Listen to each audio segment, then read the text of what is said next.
I want to talk about energy, the future of energy, in a way that you may not have heard before. Let's ask, in 50 years, what kind of society would we like to have? And then what kind of energy and other science breakthroughs relating to energy do we need in order to enable that society? So you don't want to do it with corn ethanol because we didn't realize initially, some of us did, but now we all realize that that has about the same carbon footprint as gasoline. It's a little better, but it's not a lot better.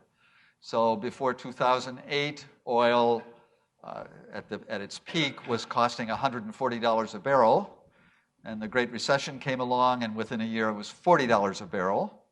Pretty hard to predict. Go back to 2002, and the price of oil was $28 a barrel and had been at that level or lower for decades. So you couldn't have predicted that, any of those swings. And when you can't predict, you don't make long-range plans. We have one of our scientists and her team are looking precisely at 3D printing and whether you can make batteries out of 3D printing. So you save a lot of material, right, because you only make the components that are active that you need and the rest stays on the table. Let's assume that you have 15% growth every year. Then by 2030, you would have 40% wind and solar. So these are on track, potentially, to meet the goals that many states have, which is 20% by 2020. It's not enough to put on the table, here's a safer reactor.